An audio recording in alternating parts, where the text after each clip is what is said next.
dari yang sedini mungkin dari dalam kandungan. Nah, ya. Jadi menjaga diri dan keluarga dari api neraka itu harus ya, perintah Allah Subhanahu wa taala. Dari mana mulai? Ya, dari sedini mungkin dari dalam kandungan. Bagaimana caranya? Abdullah bin Mas'ud, maaf, Abdullah bin Abbas, ya, dikenal dengan Ibnu Abbas, sebagaimana dikutip oleh Imam Ibnu Katsir ketika menafsirkan ayat ini, cara kita menjaga diri kita dan anak kita, bahkan dari ke dalam kandungan tadi, ya, agar terhindar dari api neraka, kata Ibnu Abbas, dengan cara apa? Allimuhum, adibuhum wa'allimuhum. Ini kita mulai masuk ke bahasanya. Seorang ibu ketika dia sedang hamil, ya, maka dia harus menjaga dirinya dan keluarganya, masuk anaknya itu dari api neraka. Dengan cara apa? Ya, adibuhum wa'allimuhum. Didiklah mereka dengan adab. Ya, adab dulu. Jadi beradab. Makanya kalau kita lihat sejarah para nabi dan kemudian para sahabat atau panduan Islam secara umum ya, dan tadi sampaikan bahkan orang tua kita dulu yang mungkin nggak ngerti apa-apa, adab adab ini mereka jaga. Jadi ketika ibu hamil ya diajarkan oleh para sahabat sahabiah dulu dan dalam Islam memang begitu panduannya agar tetap menjaga adab. Ya. Adab itu apa? Luas sekali, bukan hanya masalah akhlak yang kelihatan kasat mata. Jadi adab itu luas.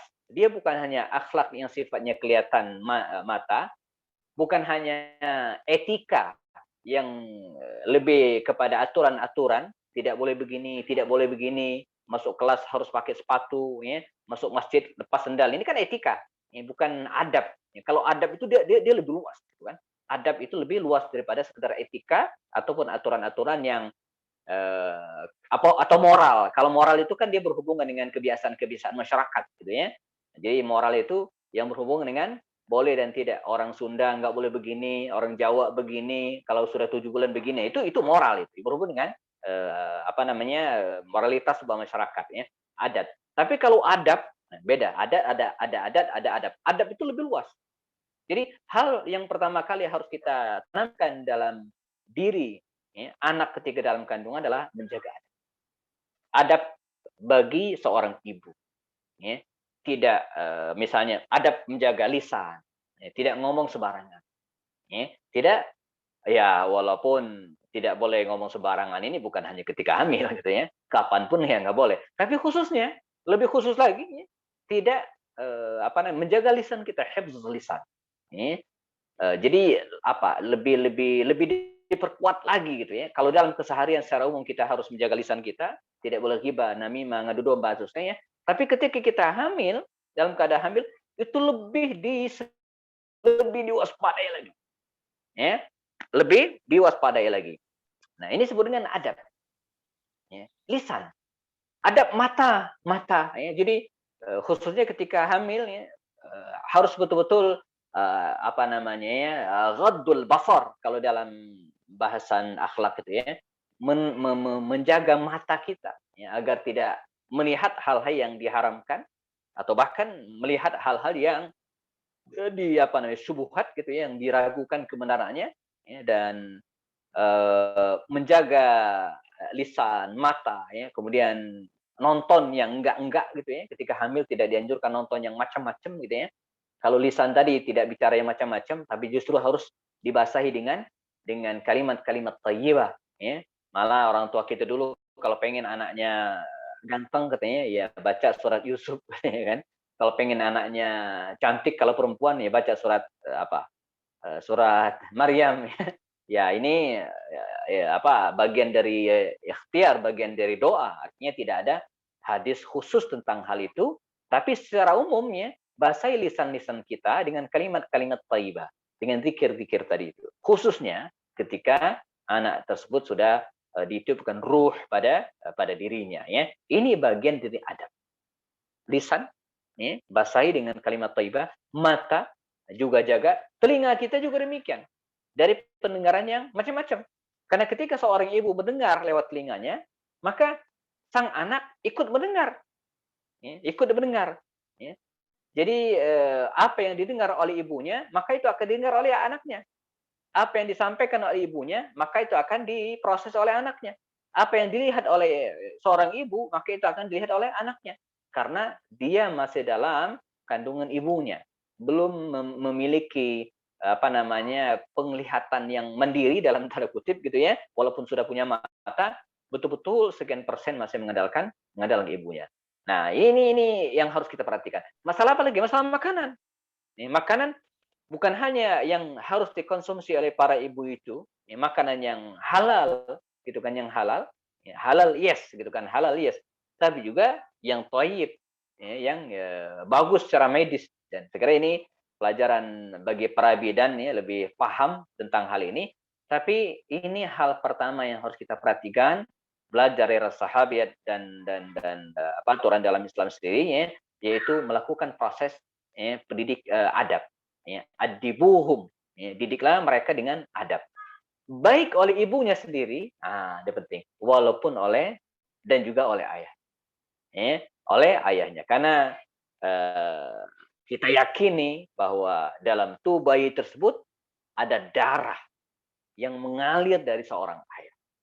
Ya, darah yang mengalir dari tetesan dari darah ayahnya mengalir. Maka perilaku seorang ayah itu bisa menjadi cerminan bagi seorang anak yang ada dalam kandungan ibunya itu sendiri. Nah, ini yang pertama ya. Dan karenanya kalau kita mundur ke belakang lagi, tugas seorang ibu terhadap anaknya itu diantara adalah mencari ayah, mencari ayah yang soleh, ayah yang baik untuk anaknya. Jadi kalau ditanya apa kewajiban ibu terhadap anaknya, yang pertama itu ya, mencari ayah atau calon ayah yang terbaik bagi anak. Ya. Sebab ibarat sebuah ladang. Nah, ini sekarang kan lagi musim ini nih, saya di Bogor ya. Banyak di antara kita yang memanfaatkan lahan-lahan ya, sempit di pekarangan rumah kita ya, untuk bercocok tanam. Ya minimal cabai kita nggak usah beli lagi, minimal kangkung nggak usah beli lagi gitu ya. Benih apa yang harus kita perhatikan dalam proses pembiakan tanaman ini apa? Ya, selain wadahnya, potnya, selain tanahnya gitu kan. Nah, ini yang berpengaruh, yang berpengaruh juga apa? Bibit yang ditanamkan itu. Ya. Jadi kalaulah diibaratkan ya, ibu itu adalah ladang gitu kan, dalam hadis Nabi mengatakan takhayyaru linutafikum gitu kan. Oke. Suara saya hilang? Sebentar. Tes. Masih? Sudah terdengar, Ustaz. Masih terdengar, Ustaz. Oh. Masih, Okay. alhamdulillah. Tadi ada di chat suaranya hilang ya. Kalau hilang diinformasikan saja ya supaya mungkin sinyalnya harus pindah tempat dan sebagainya. Oke, baik. Nah, kembali ke tema kita tadi bahwa Nabi mengatakan kepada para pemuda, ya, kalau kita balik sedikit, takhayyaru linutafikum, ya, carilah takhayyaru linutafikum, tempat di mana kalian akan menanam benih. Ini bagi seorang laki-laki diperintahkan untuk mencari pot, gitu ya, mencari ladang, lahan untuk menanam benihnya. Dan sebaliknya, ya, para ibu, calon ibu juga demikian. Ya, mereka diperintahkan untuk mencari ya, benih, sebab sebagus apapun gitu kan, lahan, kemudian tanah yang disiapkan, ya, pot sebagus mungkin, tapi kalau benihnya bermasalah, ya, diturunkan dari yang tidak benar, maka kita khawatir gitu ya. Bibit yang tumbuh nanti tidak benar juga. Untuk itu Nabi mengingatkan kepada para wanita ketika akan menikah. Apa kata Rasul? Ada 3 hal yang tidak boleh ditunda. Tidak boleh ditunda. Pertama adalah sholat kalau tiba waktunya, tidak boleh ditunda. Kemudian yang kedua adalah jenazah. Ya, jenazah kalau sudah tiba saatnya untuk dimakamkan, tidak boleh ditunda. Apalagi sekarang COVID gitu ya, segera dimakamkan ya. Kemudian yang ketiga adalah seorang wanita jika sudah dilamar oleh seorang laki-laki yang saleh, ya, zi mansabin, yang punya kedudukan bagus, yang punya akhlak yang mulia, ini tidak boleh ditunda, harus segera dinikahkan. Jadi karena punya bibit yang bagus, gitu ya, sebagai calon atau yang akan memberikan calon keturunan kepada dirinya. Nah ini disebut dengan adibu. Ya, jadi adibuhum, ya, Kalimat ya ayyuhalladzina amanu wa anfusakum wa ahlikum nara itu punya makna adibuhum. Didiklah mereka. Meski atau sejak dari dalam kandungan ya dari berbagai aspek akhlak, moralitas. Ini kita lihat. Nah, saya ingin balik sedikit sebelum kita lanjutkan ke pembahasan wa anfusakum wa ahlikum nara versi versi Ibnu Abbas. Para sahabat Nabi dulu demikian nih. Jadi mereka betul-betul memperhatikan kandungannya gitu kan. Walaupun tidak menghalangi mereka untuk beraktivitas. Ya, tidak menghalangi mereka untuk beraktivitas. Artinya tetap melakukan kegiatan yang memang dibutuhkan. Makanya kita simak misalnya beberapa sahabat yang dalam keadaan hamil pun ikut berjihad. Misalnya atau bukan berjihad. Asma binti Abu Bakar terkenal sekali. Ketika Asma binti Abu Bakar radhiyallahu anha, ya, putri dari Abu Bakar Siddiq, ketika Nabi hijrah dari Mekah ke Madinah, janakumullah ya, beliau lah orang yang mengantarkan makanan, mengantarkan minuman untuk baginda Rasul dan ayahnya di Gua Sur. Sampai riwayat mengatakan karena tidak ada tali temali untuk mengikat makanan tersebut, dia menggunakan ikat pinggangnya untuk mengikat makanan tersebut dan dibawa ke Rasulullah dan ayahnya di Gua Sur yang sedang bersembunyi ketika peristiwa hijrah. Sehingga disebutkan ya gelar dari wanita ini, Asma ini dengan kalimat Zatu Nitaqain. Nah, tahukah kita dalam kondisi demikian, ya, dia dalam keadaan hamil besar. Ya. Bagaimana tidak? Sebab setelah itu kemudian dihijrah ke Madinah dan melahirkan bayi yang memiliki kekuatan yang luar biasa, yang belakangan kita kenal dengan Abdullah bin Az-Zubair bin Awam. Nah, jadi bayi laki-laki yang lahir pertama kali ketika Nabi hijrah atau pasca hijrah ya, adalah Abdullah bin Zubair bin Awam. Putra dari Asma binti Abu Bakar. Di mana ketika dia hamil, ya, anak ini gitu kan, mengandung anak ini, dia dalam keadaan berjihad. Ya, dia dalam keadaan menyiapkan makanan untuk ayahnya, untuk Rasulullah, bahkan melakukan perjalanan 500 km dari Mekah ke Madinah, ya, waktu itu. Ya, jadi Madinah itu ya sekitar 100 kilo. Dan itu ditempuh dengan luar biasa oleh Asma bin Bakar. Artinya apa? Tidak mengenai untuk beraktivitas.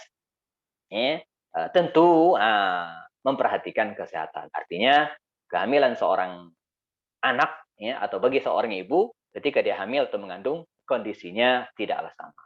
Berbeda-beda, menyesuaikan diri. Ada yang gampang, ada yang mudah ya, ada yang misalnya dalam kesehatan yang maksimal dan tidak, tetap harus kita perhatikan. Adibuhum. Ya, didiklah mereka dengan adab. Kemudian yang berikutnya yang kedua, kata Abdullah bin Abbas ya, dalam konteks dunia pendidikan ini, alimuhum. Alimuhum, berilah mereka ilmu. Nah, ini mungkin menarik untuk kita diskusikan. Ya. Ilmu apa saja gitu ya yang harus kita perhatikan dan harus kita berikan kepada anak-anak sejak kecil. Bahkan sejak mereka dalam kandungan ibunya. Umum, kandungan agama Islam itu ada 3. Ada 3, dan ini harus kita perhatikan. Pertama, jamaah rahimakumullah, adalah bidang tauhid. Bidang tauhid. Ini basic. Ini ilmu yang harus kita ajarkan kepada anak kita, kita perkenalkan kepada anak-anak kita sejak kecil, sedini mungkin, bahkan sejak dari dalam kandungan ibu. Ya, tauhid. Dan pesan ini juga yang disampaikan oleh Luqmanul Hakim kepada putranya dalam Al-Qur'an, ya. Ya bunayya la tusyrik billah. Nah, jadi dalam surat Luqman itu ada sekian banyak wasiat Luqmanul Hakim kepada anaknya. Nah, antara lain adalah la tusyrik billah. Ya. Ini juga kekhawatiran dari Nabi Yakub alaihissalam ya, terhadap anaknya ketika dia akan meninggal dunia. Ya, ketika akan meninggal dunia, Nabi Yakub berkata kepada anaknya, apa kata beliau ya? Saya khawatir ketika saya meninggal dunia, ma ta'buduna min ba'di. Apa yang akan kalian sembah setelah saya meninggal dunia? Jadi kalau kita khawatirnya ma ta'kuluna min ba'di. Apa yang akan kalian makan kalau saya mati? Tapi kalau Nabi Yakub tidak, ma ta'buduna min ba'di. Apa yang akan kalian sembah ketika saya tidak ada lagi atau setelah saya. Artinya apa? Bahwa ilmu tauhid atau masalah tauhid ini penting untuk kita berikan ya pendidikan ini kepada anak-anak kita sejak kecil dalam kandungan sekalipun. Nah, bagaimana caranya? Ketika mereka dalam kandungan ibunya, ya tentu saja ya sesuai dengan kondisi kita. Misalnya khusus ketika dalam kandungan tersebut ya kita tidak melakukan perbuatan-perbuatan yang melanggar tauhid kita. Ya, lakukan amalan-amalan yang ada dasarnya. Ya, ada contohnya dari Rasulullah SAW dan para sahabat. Ya, sehingga amalan tersebut tidak menyimpang dari tauhid yang kita anut, ya, dari tauhid kepada Allah Subhanahu Wa Taala. Dan sebaliknya, ketika seorang ibu dalam kandungan, ketika seorang anak ya, dalam kandungan ibunya, lalu ibunya melakukan perbuatan-perbuatan yang menjurus pada perbuatan syirik, gitu kan? Misalnya masang sesajen atau kemudian melakukan ya yang tidak ada tuntunnya dalam agama kita dan itu harus kita hindari gitu kan ya kita khawatir itu akan mempengaruhi ya, janinnya suatu saat karena ibunya melakukan perbuatan-perbuatan yang tidak selaras dengan tauhid Allah Subhanahu Wa Taala. Ini kita perhatikan. Jadi baik fikrah kita ya harus kita luruskan masalah tauhid ini ya yang terangkum dalam rukun iman. Kalau kita bicara tentang tauhid kan rukun iman. Ya, bisa tauhid pada Allah, percaya kepada Allah, kepada malaikat, kepada rasul, pada kitab, kemudian kepada hari kiamat dan qada dan qadar. Nah, ini rangkuman dari tauhid kita ya. Percaya kepada Allah diwujudkan dengan apa? Dengan banyak baca zikir, ya al-maksurat, ya, baca Quran. Ini bagian tauhid kepada Allah Subhanahu wa taala. Ya, baca Quran bagian dari sarana kita untuk berkomunikasi kepada Allah Subhanahu wa taala. Mempertebal ikatan emosional, ya, ikatan tauhid kita kepada Allah Subhanahu wa taala ya. Lalu apa namanya?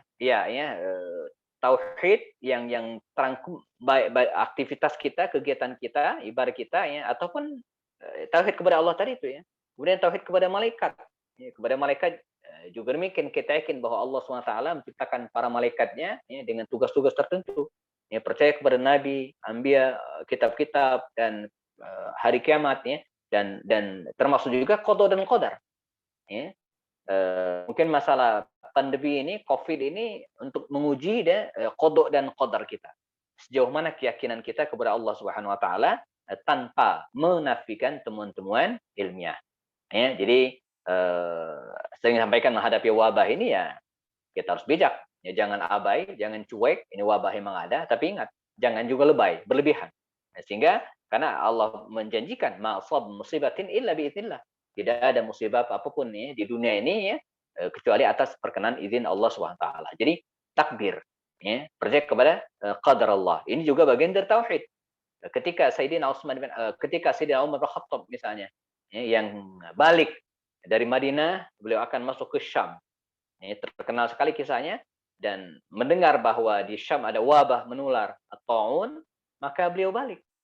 Nah, ini bukan tidak percaya kepada tauhid, bukan tidak percaya kepada takdir enggak. Ya, tapi itulah puncak dari keimanan dan ya, tauhid Umar bin Khattab.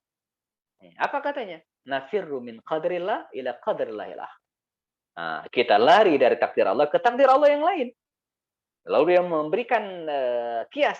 Ya, bagaimana menurut kalian kalau kata beliau kalau di depan ini ada wadian, ada dua lembah, yang satu kering, ya, tidak subur, yang satu banyak air subur. Kemana kita akan mengembalakan kambing? Dan duanya siapkan Allah. Allah sudah menyiapkan bagi kita. Ya, sama seperti kasus wabah ini ya, seperti di masa Umar ya, ada yang tepat ada wabahnya, ada yang tidak. Ya. Jadi kita diberikan wewenang oleh Allah untuk memilih dengan izin Allah. Nafirru min qadrillah ila qadrillah al-akhir.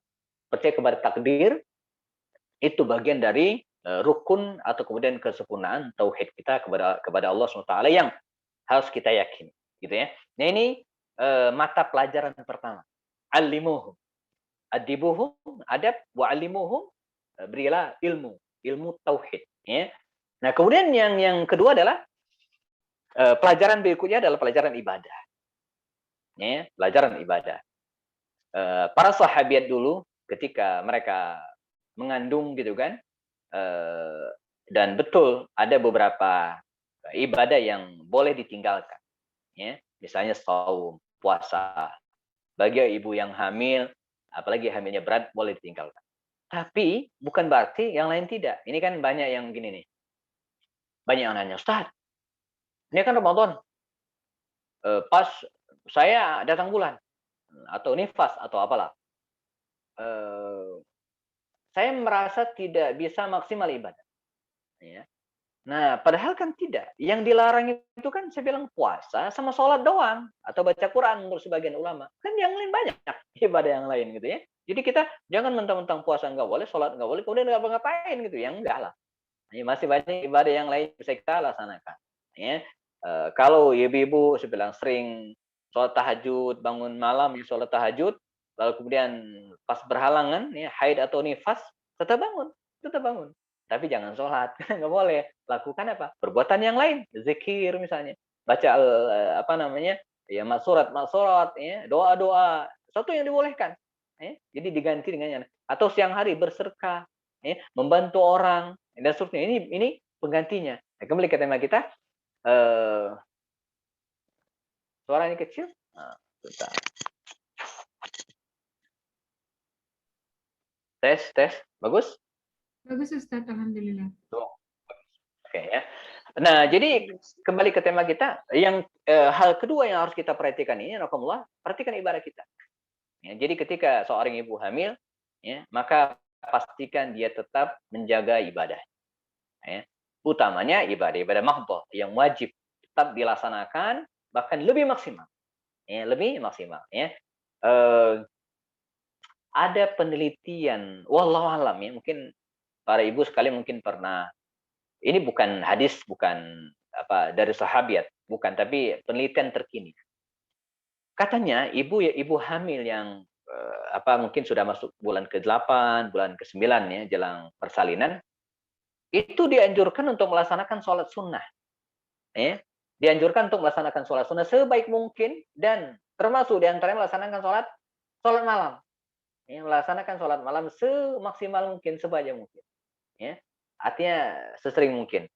Kenapa demikian? Sebab proses ketika seseorang melaksanakan sholat, gerakan-gerakan sholat itu ya, terutama just ketika dia duduk tahiyat akhir, kita kebayang posisi kaki kita seperti apa ya, itu memperlebar, memperluas atau membuat lebih fleksibel, mohon maaf, pinggul bagian bawah seorang wanita.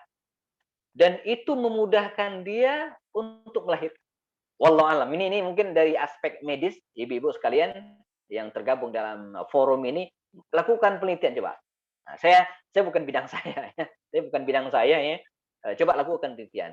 Jadi juga gerakan sholat, terutama yang duduk iftirash ataupun duduk tawarruk itu, ya, terutama tahiyat akhirnya, itu baik sekali bagi ibu hamil. Ya, karena itu akan membuat pinggul bagian bawahnya akan fleksibel dan akan mudahkan yang melahirkan. Nah, emak-emak kita dulu malah ada nasihat. Jadi kalau sudah jalan melahirkan itu justru harus banyak gerak. Maksudnya jangan juga lari, sprint gitu, aku kemudian main yang enggak. Artinya mondar-mandir atau kemudian lakukan pekerjaan-pekerjaan dapur. Ya ini rumus orang tua kita dulu yang nggak ngerti apa-apa. Ya. Tapi intinya apa? Tidak menghalangi ibadah.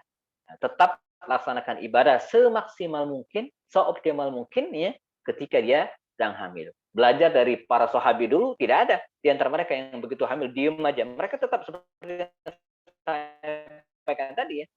Asma binti Abu Bakar tidak menunda hijrahnya. Para sahabat yang lain juga tetap mendampingi suami mereka berperang jika memang mereka saatnya gitu kan, saatnya tiba, dan melaksanakan ibadah-ibadah yang lain sebagaimana biasanya. Nah, ya, sholatnya, baca Qur'annya, apalagi ibadah yang lain misalnya. Ya, aktivitas ibadah yang lain tidak mengganggu kegiatan-kegiatan seperti biasanya. Tetap disesuaikan dengan kondisi masing-masing ya. Nah, ini mata pelajaran yang kedua ya. Tauhid dan kemudian ibadah. Kemudian yang ketiga, ibu-ibu sekalian rahimakumullah, dan ini mungkin perlu penelitian lebih detail gitu ya. Dan ini saya korelasikan dengan dalam konteks hari ini gitu ya.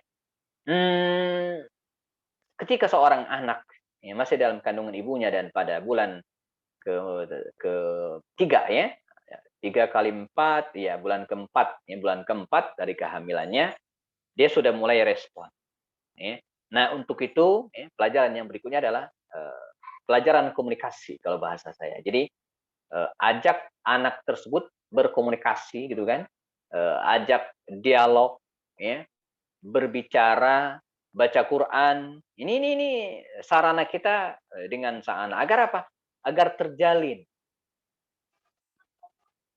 hubungan komunikasi dengan seorang anak. Ya.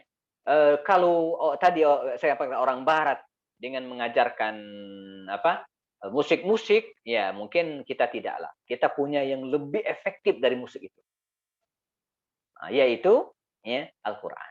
Nah, jadi pelajaran ini apa maksudnya? Kita biasakan ya membaca Al-Quran semaksimal yang bisa kita lakukan. Tidak mesti pilih-pilih ayat, nggak mesti baca surat Maryam terus, Yusuf terus, tidak gitu kan? Tapi Al-Quran secara umum. Kalau bisa dikhatamkan sebulan sekali, kita khatamkan itu akan sangat lebih baik. Jadi kita harus yakini, ya Allah, walaupun janin tersebut ya, berada dalam kandungan seorang ibu, dan kita anggap belum bisa respon apapun, tidak. Dia bisa merespon, dia tetap bersama kita, bersama ibu. Apapun yang dilakukan oleh seorang ibu itu ya akan berpengaruh pada seorang anak. Akan diikutin. Ya. Akan ada dampaknya ketika dia lahir nanti. Baik dari aspek ibadahnya ataupun aspek akhlaknya, gitu kan? Aktivitas seorang ibu sehari-harinya ataupun dari sisi ilmu pengetahuan. Jadi ketiga hal ini yang perlu dilakukan, dan sebagai tambahan yang berikutnya ya dalam proses ininya harus disadari Ibu sekalian bahwa peran seorang ibu ini ya sangat penting. Ini basic ya. Saya tidak sampaikan di awal supaya langsung ke permasalahan, tapi ini pelengkapnya. Pelengkap dalam Islam ya, peran seorang ibu itu kata Rasul Islam bahkan 3 tingkat dibanding ayah.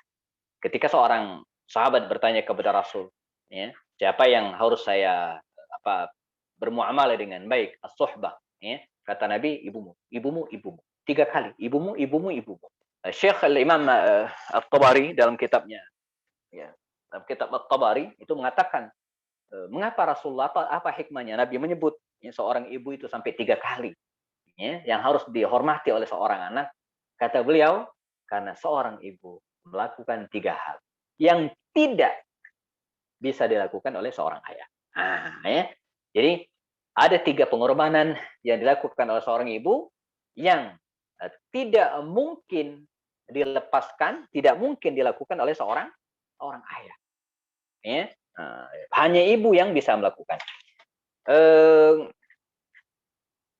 Baik, Ibu sekalian mohon maaf, saya waktu itu 2 menit sebentar. Mungkin kajian akan berlangsung sambil jalan gitu ya. Sebab jam 10-an lewat sedikit nanti saya ada khidbah. Jadi ada teman yang saya harus dampingi khidbah, sehingga nggak apa-apa, saya ada yang nyupirin dan ini biasa ya, nggak mengganggu insya Allah ya. Jadi saya butuh 2-3 menit untuk naik ke kendaraan ya. Tetap dilanjutkan. Ya, jadi silakan moderator diisi sebentar selingan, saya pindah lokasi dulu ya. Mohon maaf. Ya. Nanti jalan normal lagi insya Allah. Di Bogor biasanya cuaca bagus, sinyalnya biasanya juga bagus. Ya, sebentar, 2 menitan mungkin. Nah, silakan diisi sebentar ya. Baik, teman-teman semua yang dirahmati Allah, insya Allah sambil ini ya menunggu Ustadz Happy. Baik, teman-teman semua yang dirahmati Allah, ini ya sekedar menginformasikan ya bahwa ini ya di Sekolah Quran Ibu Hamil sedang ada pembukaan ya kelas, yaitu batch 5 ya. Ada pembukaan kelas batch 5 sambil menunggu beliau, insya Allah ini ya sambil saya share screen gitu ya.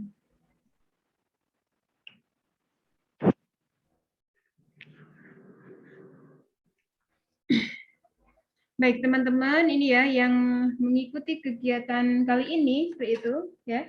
Insya Allah akan ini ya ada diskon khusus ya di kajian kali ini seperti itu. Silakan ya screenshot ya bahwa mengikuti kegiatan kali ini. Kemudian nanti kirimkan di WA admin Sekolah Quran Ibu Hamil, yaitu di 0822 3764 8891. Baik, insya Allah nanti ada rekamannya ya. Tapi ini ya, karena tadi ada beberapa kendala, sebenarnya tidak full mulai dari awal. Gitu. Namun insya Allah masih ya, materi kita kali ini insya Allah masih bisa kita simak seperti itu. Baik, ini adalah Screen sharing. ya kegiatan di Sekolah Quran Ibu Hamil, yaitu pembukaan batch 5 yang insya Allah nanti dimulai pada tanggal 14 Oktober 2021, yaitu ada kegiatan briefing terlebih dahulu sebelum teman-teman mengikuti kegiatan pendidikan selama 15 pekan seperti itu. Nah, insya Allah ini ya, insya Allah waktunya ini ya, waktunya sangat lama seperti ya, waktunya sangat lama sehingga dan pendaftarannya pun juga masih lama ya sampai kuota terpenuhi seperti itu. Nah, teman-teman ini ya bisa mengikuti ya, bisa mengikuti kegiatan di Sekolah Quran Ibu Hamil seperti itu. Nah, macam-macamnya dan bagaimana jenis kegiatannya nanti insya Allah bisa WA ke nomor admin Sekolah Quran Ibu Hamil dan nanti insya Allah akan dijelaskan.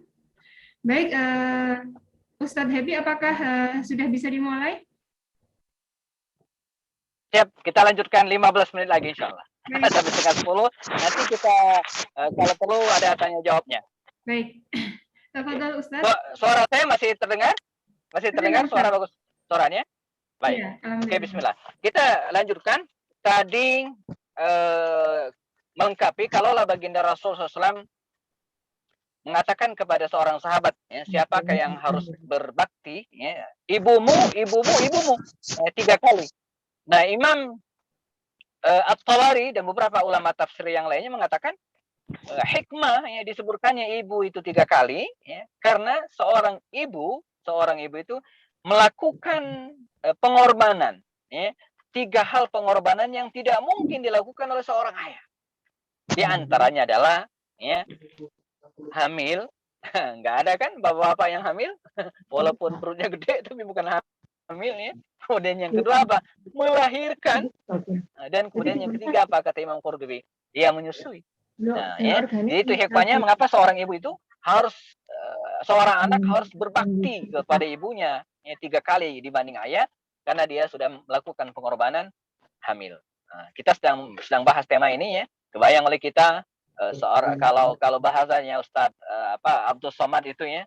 Kalau Anda seorang bapak katanya pengen membayangkan bagaimana seorang ibu hamil katanya. Ini candaan beliau ya. Belilah pepaya katanya atau bukan pepaya. Belilah kelapa ya. Belilah kelapa ya. Kemudian taruh di perut ya, kemudian digendong kemana-mana selama 9 bulan katanya kan. Begitu luar biasa seorang ibu ketika dia hamil ya, pengorbanan yang luar biasa ya. Nah, ini mengingatkan kita ya kepada ibu kita ya agar jangan sampai lupa dengan ibu kita ya. Nah, ini. Jadi peran seorang ibu ini, ibu-ibu dan rokumullah itu sangat penting. Dia yang betul-betul yang menentukan. Bahkan kalau kita lihat sejarah para nabi ya, maka peran ibu ini kelihatan sekali. Misalnya ada 4 tipe kan keluarga dalam Al-Quran. Misalnya tipe keluarga Nabi Nuh. Nah, Nabi Nuh itu kan bapaknya soleh ya. Nabi Nuh rajulun soleh nabi ya, tapi istrinya tidak soleha ya. Tidak soleha. Dalam surat At-Tahrim itu disebutkan daraballahu masalan lilladzina kafaru imra'ata nuhim wa imra'ata lut. Allah memberikan permisalan contoh bagi istri yang ya, tidak soleh, kafir gitu kan. Lilladzina kafaru imra'ata Nuh wa imra'ata Lut. Istri Nabi Nuh dan istri Nabi Lut. Hasilnya apa? Buahnya apa? Walaupun suaminya soleh, tapi karena ibunya tidak soleha, lahirlah seorang Kanaan yang durhaka kepada Nuh dan kepada Allah SWT. Nah, tipe yang kedua ini jelas sekali kita lihat pada kisah Nabi Musa alaihissalam. Ya, di mana ibu pendidiknya ya, bukan ibu kandung ya, yang bernama di dalam Al-Qur'an disebutkan bukan namanya Asia ya, tapi tidak disebutkan namanya dalam surat yang sama. Wa daraballahu mathalan lil ladzina amaru imra'ata fir'aun. Istri Firaun itu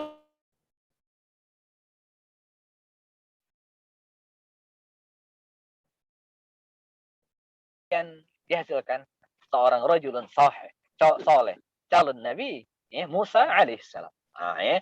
Jadi ibu itu menentukan ya. Ibrahim juga demikian ya. Ibu-ibu yang soleha dua orang, ya, Sarah dan Hajar, ya, diantaranya melahirkan anak-anak yang soleh. Di masa Nabi, ya, di masa Nabi kita mengenal ada Abu Lahab. Ya. Abu Lahab itu bapaknya tidak soleh,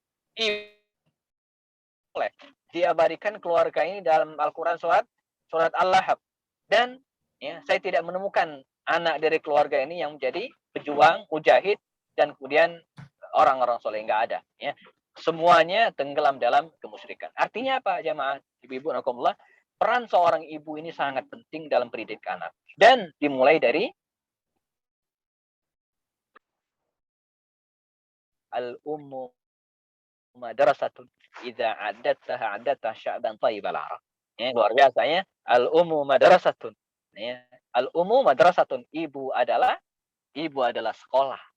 Idza a'dattaha, kalau engkau siapkan gitu kan, ibu yang baik, a'datta sya'ban thayyibal araq. Berarti engkau telah menyiapkan, ya, generasi yang baik dari akarnya. Jadi kalau ingin peradaban tegak dalam sebuah negeri, start dari penyiapan ibu-ibu yang berkualitas.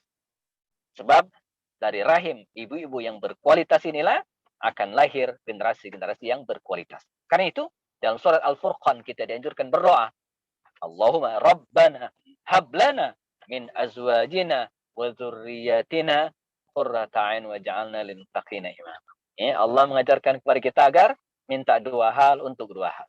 Ya, Allah mengajarkan kepada kita agar Rabbana hablana, diberikan pasangan. Ya, bagi saya seorang suami diberikan pasangan, diantaranya ibu. Ya, ibu bagi anak-anak. Rabbana hablana min azwajina. Ya, kemudian permintaan yang kedua wa dzurriyyatina, dan keturunan. Satu paket. Ya, ibu yang baik, anak-anak yang soleh, dan soleh itu satu paket. Ya. Rabbana hablana min azwajina wa dzurriyyatina. Ya, dan keturunan yang baik, qurrata a'yun, ya, agar dijadikan menjadi qurrata a'yun, sesuatu yang menyenangkan mata.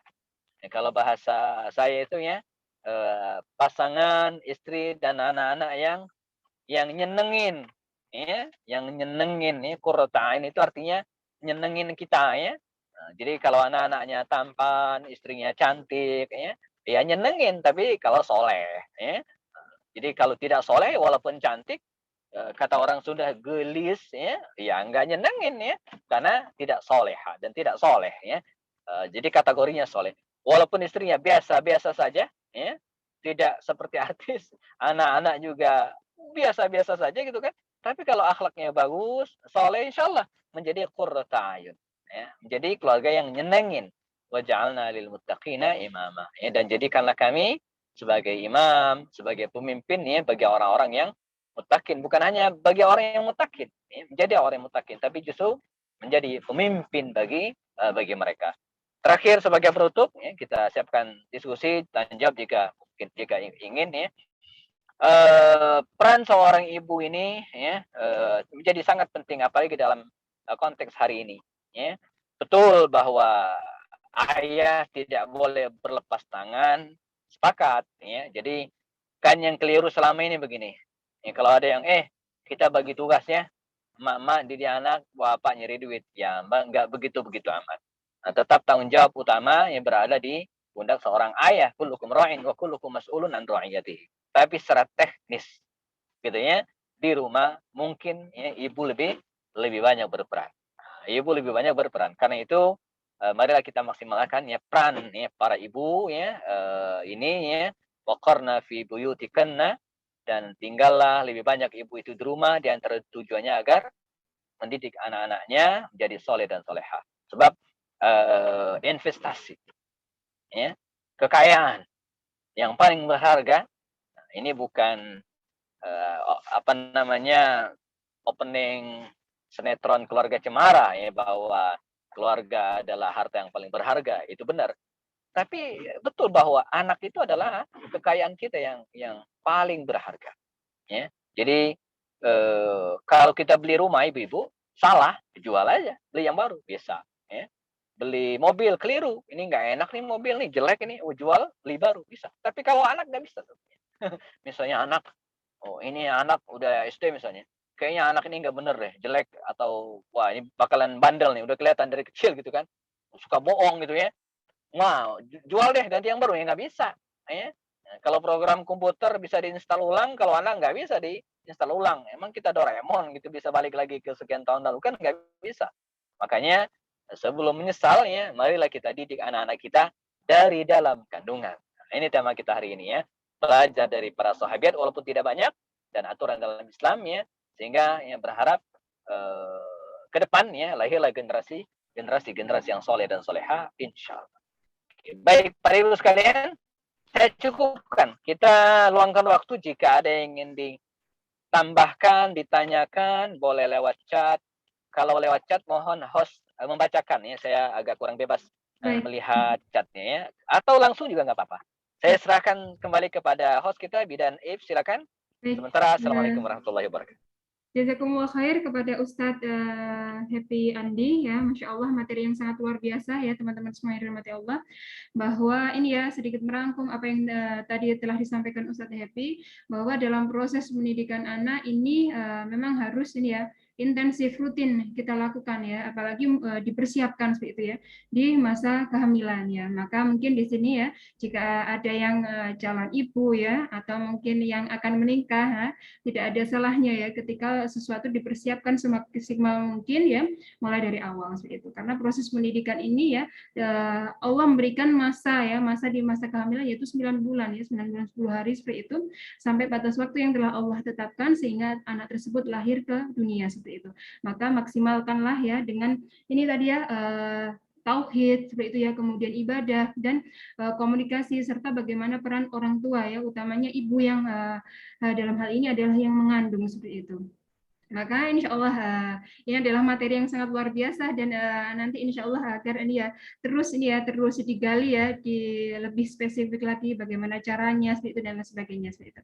Baik teman-teman semua yang dirahmati Allah ya, izin Ustadz sebelum sesi tanya jawab ya insya Allah akan dilakukan dokumentasi terlebih dahulu seperti itu bagi teman-teman yang ini ya berkenan untuk ini ya membuka kameranya, mohon dalam posisi yang menutup aurat seperti itu. Ini adalah kegiatan kali ini sebagai dokumentasi ya pada kegiatan kajian kali ini seperti itu. Baik, mungkin saya berikan waktu ini ya sekitar 30 detik bagi teman-teman untuk mempersiapkan diri ya pakai jilbab dan posisi yang menutup aurat seperti itu.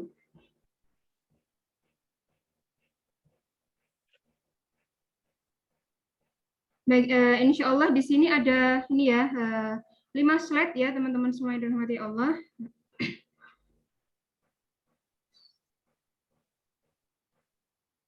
Baik, ini ya saya tunggu beberapa detik lagi bagi teman-teman semua, silakan persiapkan diri. Masya Allah di sini juga sudah hadir ya dari teman-teman sekolah Quran Ibu Hamil 4 ya. Ini Uhti Ananda ya, kemudian Uhti Indah ya, Masya Allah. Baik teman-teman semua yang dirahmati Allah, izin ya saya dokumentasi, saya hitung dari 5 ya. Di slide yang pertama terlebih dahulu, 1, 2, 3, 4, 5. Baik, sebentar.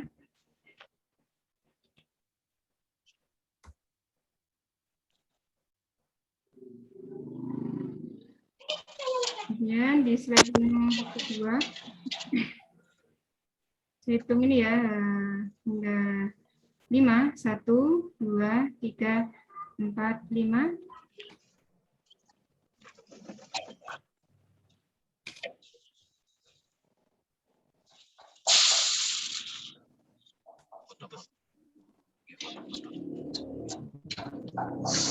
Slide yang ketiga.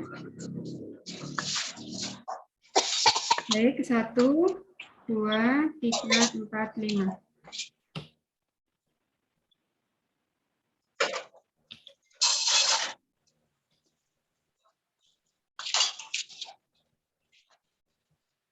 Kemudian slide yang keempat, saya hitung ya, hitungan kelima, 1, 2, 3, 4, 5.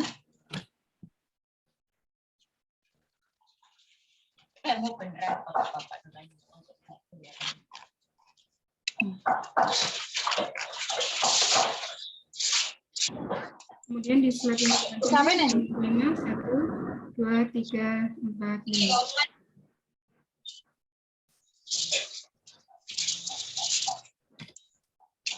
Baik, insya Allah ini ya sesi dokumentasi kita sudah selesai, maka teman-teman semua yang dirahmati Allah, insya Allah kita ke ini ya sesi tanya jawab seperti itu ya. Masya Allah di sini tadi ada yang sudah ini ya raise hand ya teman-teman semua. Maka insya Allah ya untuk sesi tanya jawab teman-teman bisa raise hand. Insya Allah nanti akan saya bantu arahkan ya untuk kita saling berdiskusi ya kepada materi kita kali ini yaitu Ustadz Happy. Gitu. Baik di sini ada ini ya Ibu Salmi ya, Masya Allah. Baik, Ibu Salmi, tafadhali Ibu. Silakan. Ya, alhamdulillah baik. Ya. Assalamualaikum warahmatullahi wabarakatuh. Waalaikumsalam warahmatullahi wabarakatuh. Ibu Salmi dari mana ini asalnya, Bu? Ya, terima kasih atas kesempatannya.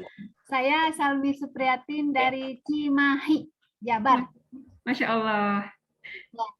Ya, mungkin saya calon Ibu. nenek ya, bukan calon ibu. Nah, saya tuh perlu untuk nanti menasehati menantu-menantu saya. Nah, pertanyaannya tadi kan sikap perilaku seorang ibu yang sedang hamil, tentunya juga situasi kondisi ibu yang sedang hamil juga harus tenang ya. Kemudian makanan juga harus halalan thayyibah. Nah, masalahnya kalau misalnya saat sedang hamil, misalnya ada ujian tiba-tiba sehingga ibunya ngedrop tuh, apa yang harus dilakukan? Ini kan situasi kondisi kan nggak bisa diduga ya. Nah, seperti itu yang pertama. Yang kedua, jika misalnya anak itu udah lahir, udah setahun 2 tahun gitu, masa hamilnya sudah lewat ya, kita udah nggak tahu waktu cara hamilnya harus seperti apa. Udah gede, Bu ya? Iya, udah gede gitu ya, udah gede. Terus apa yang harus dilakukan? Itu ya, terima kasih. Assalamualaikum warahmatullahi wabarakatuh. Salam.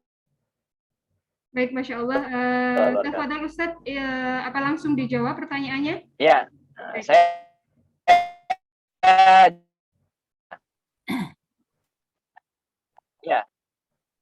ya bisa langsung aja biar tidak numpuk. Baik. Baik. Ya, apa yang dilakukan seorang ibu kalau dia kondisinya berubah, tiba-tiba ngedrop, ya, apalagi dalam kondisi seperti ini, ya persis seperti yang sampaikan tadi, dia harus tetap tenang, gitu kan, tidak boleh gelisah. Makanya bab pertama tentang pelajaran tauhid, ya, yang masuk pada bab qada dan qadar tadi betul-betul harus khatam. Ya, jadi kita harus mengatakan bahwa ma asaba min musibatin illa bi idznillah. Jadi apapun yang terjadi, ya, itu sudah izin Allah Subhanahu wa taala. Di luar itu kita harus ikhtiar.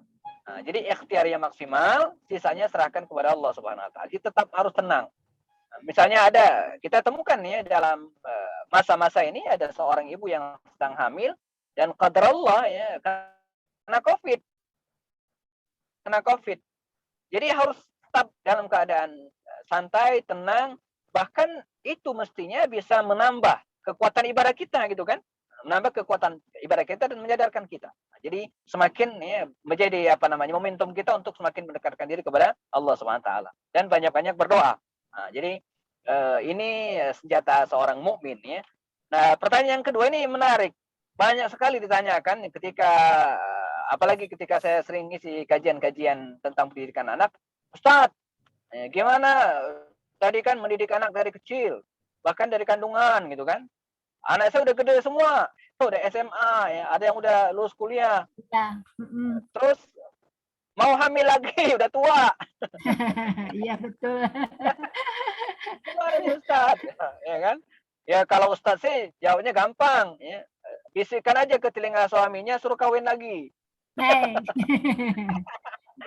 Nanti kan lahiran tuh anak dari ibu yang baru. Ibu didik tuh ya, kan anak ibu juga tuh dari suami. Ya, ini solusi yang tidak disukai oleh ibu-ibu biasanya ya. Nah, apa yang harus kita lakukan?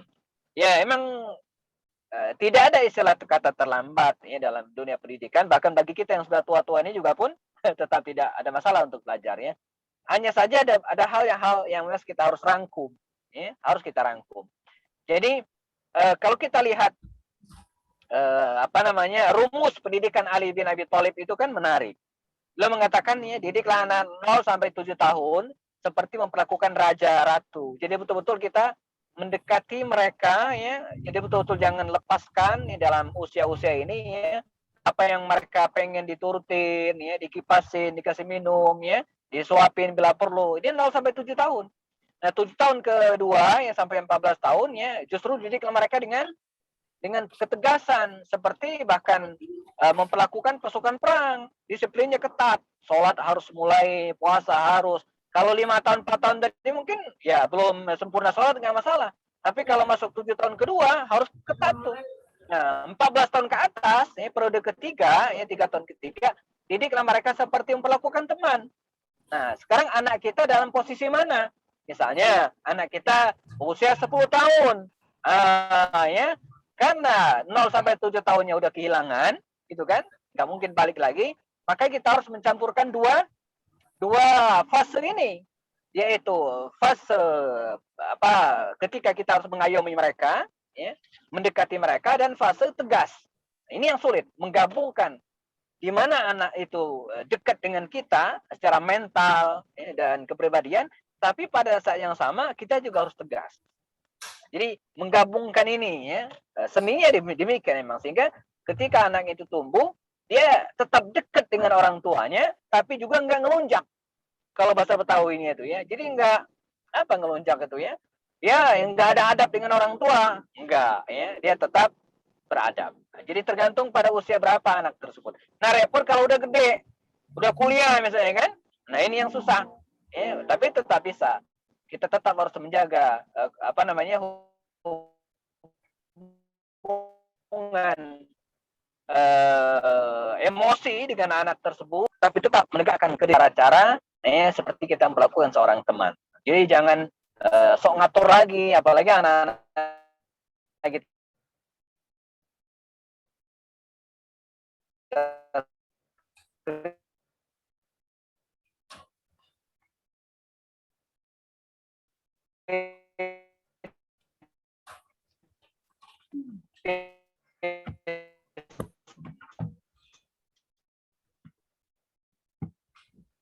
Baik, sepertinya ini ya terkendala jaringan internet.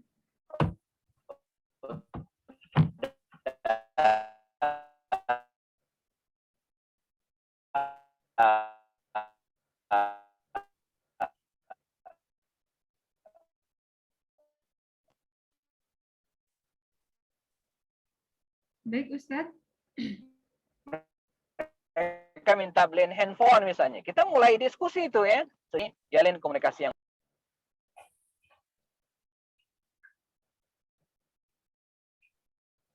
baik, Ustadz. Ini nah, bisa. Tadi ada yang belum terdengar, Ustadz. Ya, halo, tes. Terdengar suara saya? Baik, yang bagian terakhir tadi. Ya, bagian yang terakhirnya, Ustadz. Ya. Jadi yang terakhir tadi, ketika anak tersebut sudah dewasa, misalnya atau sudah usia 10-15 tahun ya, maka kita harus menggabungkan beberapa fase tadi. Misalnya, anak kita usianya 10 tahun, saya contohkan tadi ya, 10 tahun. Berarti kita harus menggabungkan dua fase. Fase di mana kita harus menjaga keakraban, yang mestinya ini kita lakukan pada usia kecil ya, menggendong mereka ya, kemudian ngipas mereka, ini tetap kita harus jaga ya. Jadi tetap harus menjaga hubungan keakraban personal dengan anak kita, tapi pada saat yang sama kita juga harus mulai tegas ya, untuk hal-hal yang sifatnya prinsip ya. Jadi 10 tahun itu misalnya masa sholat, itu nggak ada toleransi lagi, nggak ada yang sholat, enggak. Bahkan Nabi mengatakannya, muru auladakum bis shalah wa hum sab'a sinin wadribuhum 'alaiha wa hum asyara. Ya. Perintahkan anak itu untuk sholat usianya 7 tahun, padahal baru 7 tahun, ya. Dan wadribuhum 'alaiha, ancam dengan pukulan, gitu kan? Bahkan kalau dia nggak mau sholat ketika usia menginjak 10 tahun. Nah, jadi tegas, tapi kita tetap harus menjaga hubungan keakraban. Jadi jangan sampai membangun rasa takut. Nah, ini menariknya kalau kita udah sadar dari awal.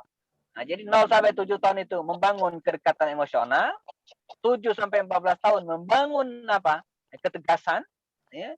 Nah, dia segan kepada ayahnya, 14 ya, sampai usia berikutnya kita membangun komunikasi. Ya, seperti yang dilakukan seorang teman. Ini ilmunya yang dahsyat dari Sayyidina Ali bin Abi Thalib ketika berbicara tentang fase-fase pendidikan anak. Baik, silakan yang lain. Yang udah kuliah tuh Ustaz. Kalau sudah kuliah, Mm. nah ya, kalau kuliah dia sudah harus menggabungkan 3. Ya, dia harus menjaga keakraban, komunikasi, tunjukkan rasa kasih sayang kita. Tapi pada saat yang sama dia harus tegas. Ya, dia harus tegas dan pada saat yang sama juga ya, dia harus tetap menjadikan anaknya itu seperti teman. Ya, dia curhatnya itu enggak di Facebook. Curhatnya itu enggak ke teman, tapi curhatnya ke kita. Dan itu bisa dilakukan kalau kita tetap menjaga ya, komunikasi dengan baik dengan anak-anak. Ya. Baik, Masya Allah, jazakumullah khair ya. Itu tadi ya Ibu Salmi atas jawaban dari Ustadz Happy seperti itu. Baik, di sini ada Ya, terima kasih. Sama-sama Ibu. Ya. Baik, selanjutnya di sini ada ini ya Ukti Fitri ya, tafadholi Ukti Fitri untuk ini ya menanyakan langsung kepada Ustadz Happy. Assalamualaikum warahmatullahi wabarakatuh. Waalaikumsalam warahmatullahi wabarakatuh. Ukti Fitri mungkin suaranya agak dikeraskan ya agar bisa terdengar jelas. Oh iya. Izin bertanya, seberapa besar Ustaz pengaruh pendidikan dalam kandungan terhadap kecerdasan si anak tersebut gitu? Apakah pengaruhnya sangat besar di pendidikan ini apa? Gimana gitu Ustaz? Baik, mungkin ini ya saya menangkapnya seberapa besar pengaruh pendidikan anak ketika di masa kandungan terhadap kecerdasan seorang anak nanti ketika lahir, Ustadz. Insya Allah seperti itu kalau tidak salah. Iya, Masya Allah. Ya, jadi begini, proses pendidikan anak dalam kandungan itu, kalau saya boleh gambarkan, dia seperti pondasi. Ya, artinya, misalnya di Delapan udah bagus banget gitu kan, diajarin ini, kemudian kita juga. Tapi setelah lahir nggak ada apa-apain ya, nggak ngefek juga gitu kan. Tapi kita seperti menancapkan pondasi yang bagus. Ya, jadi insya Allah, dan biasanya begitu. Ketika seorang ibu misalnya ketika dia hamil dan melakukan apa yang kita sampaikan tadi, menjaga akhlaknya, menjaga ibadahnya, pergaulannya, menjaga makannya, halal haram diperhatikan ya, bahkan thayyib dan tidaknya juga perhatikan. Nah, ketika lahir harus segera di follow up.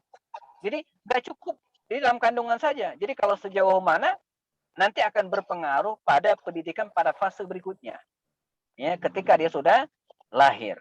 Ya, jadi nggak bisa dipresentasikan sebenarnya. Saya nggak bisa nyebut 50% ya nggak juga. Ya. Karena ada juga orang misalnya di dalam kandungan karena belum paham dia biasa-biasa saja. Tapi ketika dia lahir dididik luar biasa ya sangat mungkin dia bisa mengejar ketertinggalan tadi itu. Tapi yang jelas begini, yang saya pelajari dalam dunia pendidikan itu ibu-ibu sekalian, wakumullah, pendidikan itu adalah sesuatu yang berkelanjutan. Ya kan? Dia tidak bisa berhenti, ya. Dia tidak, makanya kan walaupun hadisnya tidak sahih tapi maknanya benar. Talabul ilmi minal mahdi ilal lahdi itu kan luar biasa gitu kan. Pendidikan menuntut ilmu itu dari kandungan. Kalau mahdi itu bisa disebutkan ayunan atau kandungan gitu kan, mirip ya. Ilal lahdi sampai ke liang lahat, memang nggak boleh berhenti. Ya, ketika kita berhenti, maka berhenti juga ilmu pengetahuan itu sendiri. Nah, jadi pendidikan anak dalam kandungan itu adalah basic, adalah pondasi bagi sebuah rumah. Kalau pondasi bagus, maka insya Allah tinggal meneruskan. Tapi sebaliknya, kalau pondasi ruang, ya kita bikin rumah nih, pondasi ruang nggak dikerjain, nggak didirikan, ya percuma. Sekuat apapun pondasi, kalau nggak diterusin, ya nggak ngaruh. Tapi sebaliknya, kalau pondasi yang kuat, ditambah dengan pendidikan yang berikutnya kita seriuskan, ya, maka insya Allah hasilnya juga akan lebih bagus, insya Allah. Baik, Masya Allah. Nah, jadi ini ya sedikit saya mengutip ya secara singkat bahwa proses pendidikan dalam kandungan ini ibarat rumah itu membangun fondasinya ya. Jadi membangun fondasi, kemudian namun harus dilanjutkan ya agar rumah tadi memang sesuai dengan apa yang diharapkan. Jadi rumahnya bagus, seperti apa yang menjadi harapan seperti itu. Jadi insya Allah hal tersebut memang fondasinya harus dikuatkan, namun harus diistiqomahkan hingga seterusnya seperti itu, Masya Allah. Baik, di sini satu penanya resen lagi ya Ustadz ya. Di sini ada Uhti Yeti. Tafadhali Uhti untuk bertanya langsung kepada Ustadz Happy. Nanti insya Allah saya langsungin ya ke chat yang ada di Zoom seperti itu, insya Allah. Baik, Bismillah. Assalamualaikum warahmatullahi wabarakatuh. Waalaikumsalam warahmatullahi wabarakatuh. Ustadz izin bertanya. Nah, tadi Alhamdulillah kalau untuk pendidikan anak itu dari kandungan sampai sekarang usia anak menginjak mau 4 tahun itu kan alhamdulillah pondasinya ya sejauh ini sebisa mungkin sudah dapat begitu. Cuman yang ditanyakan bagaimana gitu tips atau trik buat kami kan masih pasangan muda nih. Nah, alhamdulillah ya anaknya sudah mau belajar kayak baca-baca Al-Qur'an, Iqra begitu. Hadis alhamdulillah sudah hafal sedikit-sedikit begitu. Nah, bagi kami itu sudah luar biasa gitu. Nah, masalahnya itu problemnya tuh kadang di kami itu yang kurang sabar kayak gitu. Nah, jadi pengennya tuh anak yang perfect gitu loh, Ustaz. Tapi ya mungkin karena masih kurangnya ilmu kami yang masih muda begitu, atau juga kalau saya, bentar. Kalau saya pribadi sih seperti ada bayangan masa lalu gitu dari orang tua saya pribadi kayak gitu, yang selalu keras gitu sama saya. Pengennya itu bisa ngurangin biar saya tuh nggak keras sama anak gitu. Di satu sisi saya bisa gitu berusaha untuk mendidik anak dengan fitrahnya begitu. Tapi di sisi lain kenapa gitu kadang-kadang kalau udah ada bisikan gitu berasa kayak ngulang kesalahan gitu yang diajarkan dari orang tua saya ke yang saya terima dari orang tua saya kayak gitu. Monggo Ustadz, mungkin itu saja. Iya. Masya Allah ya Bu Teh Yeti, luar biasa ya kita sharing. Ini judulnya lebih kepada sharing pengalaman, walaupun saya belum tuntas. Saya Bu Yeti dan teman-teman sekalian, anak saya 5 dan hari ini berada pada semua jenjang pendidikan ya. Ada yang kuliah, ada yang SMA, ada yang SMP, ada yang SD ya, dan yang bungsu tamat TK masuk SD ya. Nah, jadi tapi 2 hal yang saya ingin sampaikan dalam proses pendidikan ini ya, bahwa kerjasama dalam keluarga ya, suami istri itu penting. Ini jadi tidak cukup kalau ibu saja kemudian ayahnya tidak, suami tidak, itu akan timpang. Ya, jadi dia akan kalau bisa saling menutupi kekurangan masing-masing. Jadi kita ada program bersama, ketika suami tidak bisa maka istri yang melanjutkan. Ya, misal contoh saja misalnya, ini contoh. Teman-teman bisa membuat contoh yang lain atau aktivitas lainnya. Misalnya kita sepakat anak-anak itu menghafal Quran. Ini contoh ya. Semaksimal mungkin ya, dan kita targetkan semua 5 orang anak itu hafal Quran semua. Ini kita harus sepakat tuh. Nah, kalau harus sepakat tinggal masalah teknisnya. Misalnya ya, saya punya program dengan anak-anak itu habis subuh kita sama-sama menghafal Quran. Minimal setoran ya, anak saya kelas 2 SD ya, Izzuddin itu ya, 1 hari itu 1 atau 2 ayat. Ya. Ini program bersama dan itu tanggung jawab saya.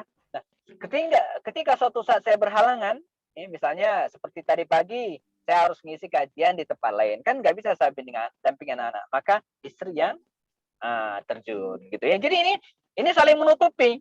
Ini kerjasama gitu kan. Ketika seorang suami tidak bisa, maka istri yang menutupi. Atau sebaliknya, hal-hal yang basic misalnya, ini contoh saja ya, mandiin anak misalnya kan, mandiin, ya nggak mesti istri terus sih, tapi keseharian lebih banyak istri. Sehingga suatu saat berhalangan, maka suami yang membackup. Nah, ini sebenarnya ini yang pertama. Dia dalam rumah tersebut dia harus satu visi ya, kemudian di pendidikan anak itu adalah proyek bersama, sehingga sampaikan proyek bersama, bukan hanya proyek istri, bukan hanya proyek suami, bukan hanya keinginan istri bahwa pengen begini anaknya, kemudian suami cuek aja, enggak. Satu. Yang kedua, proses pendidikan anak ini terus berkembang. Apa yang dilakukan oleh orang tua kita dulu belum tentu cocok kalau bahasa Medannya ya untuk kita lakukan sekarang. Saya suka diskusi sama istrinya, ya kata istri, iya kita dulu kalau emak itu nyuruh mandi itu pakai gayung. Jadi nyuruh mandi pakai gayung. Itu kalau telat merespon itu gayung bisa patah gagangnya di punggung anaknya. Itu kan nggak bisa kita lakukan hari ini. Nggak bisa gitu kan. Zamannya sudah berubah. Walaupun kalimat didiklah anak dengan zamannya tidak semuanya penuh kalimat, tidak semuanya benar kalimat ini ya. Tapi tetap kita harus perhatikan. Jadi proses belajar terus mendidik anak itu perlu. Karena itu ketika ada seminar, workshop, ada buku-buku tentang pendidikan anak, bacalah. Ikuti seminarnya. Ya, kita terus belajar karena pendidikan anak itu terus berkembang. Ya. Dulu emak kita, bapak kita, kakek saya itu enggak harus menghadapi dahsyatnya serbuan gadget, ya kan? Enggak ada, ya. Enggak ada serbuan gadget di masa kecil saya itu. Jadi orang tua saya enggak begitu panik, gitu kan? Tapi hari ini ibu luar biasa gitu kan? Nah ini kita harus belajar bagaimana menghadapi gadget ini, gitu ya. Dulu ya di masa kecil kita usia saya yang kelahiran 7 ini nabobokan gitu kan di apa ya dihibur oleh ya kalau anak-anak hari ini ada namanya drakor gitu ya, drama Korea gitu kan. Kalau saya waktu kecil paling ada apa?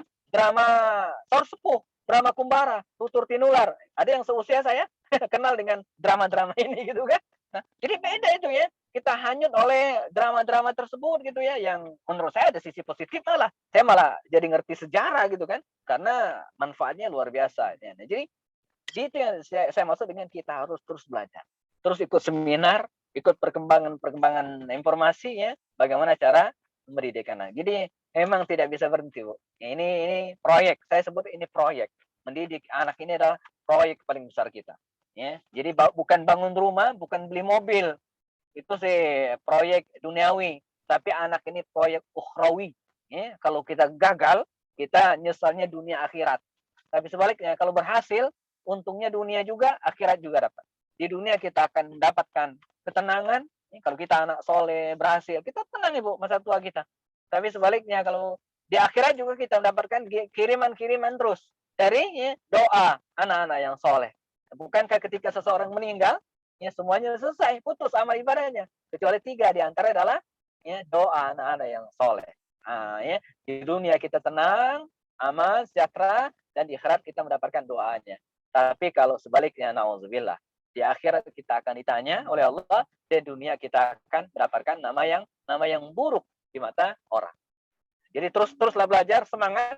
Ya, kita belajar dari kesulitan dan kesulitan orang tua kita dulu. Wallahu a'lam. Baik, Masya Allah. Ini ya jawaban yang luar biasa ya dari Ustadz Happy. Insya Allah seperti itu ya. Ada lagi? Yeti. Insya Allah Ustadz ini kita lanjutkan di chat Zoom ya Ustadz ya. Ada Masya Allah beberapa pertanyaan dari teman-teman kita Masya Allah. Ingin saya bacakan Ustadz. Izin bertanya Ustadz, adakah buku atau referensi yang bisa dibaca tentang biografi ibu-ibu para ulama seperti Imam Syafi'i? Saya pernah mendengar ibunya selalu berwudu jika ingin menyusui anaknya. Betul atau tidak Ustadz? Boleh mungkin diceritakan Ustadz jika berkenan seperti itu.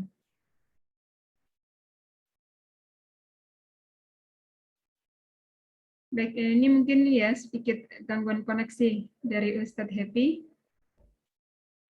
Baik Ustadz. Baik, saya ulang ya Ustadz pertanyaannya.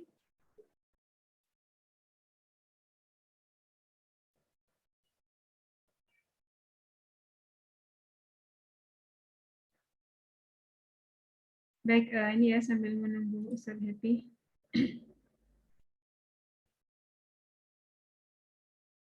Baik, Ustadz Happy, ini saya ulang pertanyaannya.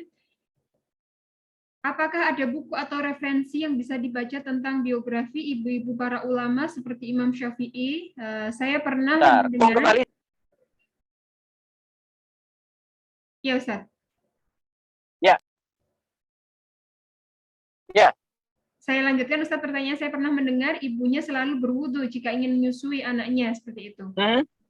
Kemudian betulkah seperti itu boleh dilakukan atau mungkin bisa diceritakan Ustaz kaitannya dengan ini ya berwudu jika ingin menyusui? Iya. Jadi pertama ya dalam proses pendidikan anak tadi itu ya, kalau kita belajar pada ulama salaf, ulama-ulama dulu ya, setelah Rasulullah SAW dan para sahabat meninggal, memang luar biasa ya. Saya belum pernah mendengar kisah itu, tapi mungkin ada, bisa jadi ada, di mana seorang ibu selalu berwudu atau dalam keadaan berwudu ketika akan menyusui anaknya, bisa jadi. Ya, walaupun saya belum dengar ceritanya, tapi itu bisa jadi. Tapi paling tidak, kalau kita baca sejarah para ulama imam mazhab, empat imam mazhab ya, ini kita rujuk ke mereka misalnya. Tadi dua Imam Abu Hanifah, Imam Malik, Imam Syafi'i, dan Imam Ahmad bin Hanbal, saya ingin sampaikan, perhatian mereka dalam pendidikan anak itu luar biasa. Ya, sangat-sangat. Bahkan dari 4 imam mazhab itu mungkin Imam Abu Hanifah saja yang peran ayah yang apa namanya cukup besar. Tapi 3 yang lain, Imam Malik, Imam Syafi'i, Imam Ahmad, ibunya yang didik. Ya. Jadi Imam Ahmad bin Hanbal, Imam Malik, Imam Syafi'i, dan Imam Ahmad bin Hanbal, 3 ulama ini, ibu, dibesarkan, dididik oleh ibu mereka. Ya.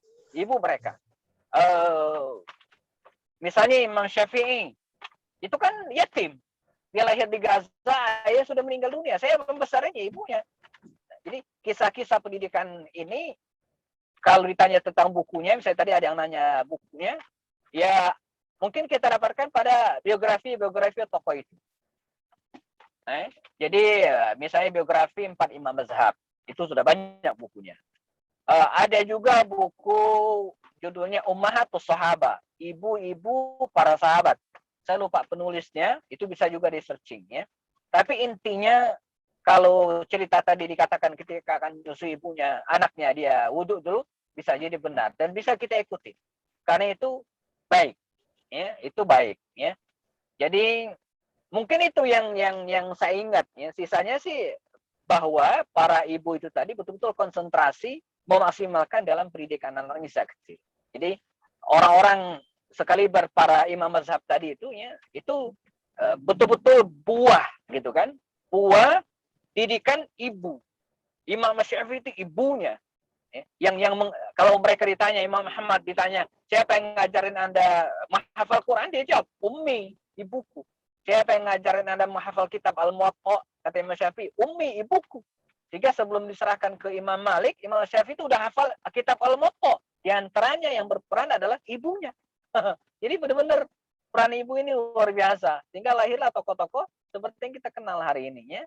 Baik dengan usaha-usaha pendidikan ataupun ikhtiar spiritual seperti berwudu ya, ketika akan menyusui anaknya, menjaga kesucian ya, diri anaknya ya, menjaga apa yang akan dimakan oleh anaknya ya. Ibu-ibu sekalian, mohon maaf nyempil sedikit ya. Yang dimaksud dengan mendidik anak itu ya bukan hanya ngajarin abata saja ya, bukan hanya mengajarin ini Budi, ini Bu Budi ya. Kalau dalam tulis baca ya, bukan hanya itu ya. Tapi yang dimaksud dengan mengajari anak itu adalah mengajari dia makan ya. Makanya nyuapin anak makan ya mungkin kita bisa serahkan ke pembantu. Tapi ya, ketika seorang ibu nyuapin anaknya makan, ya, maka di situlah terselip gitu kan.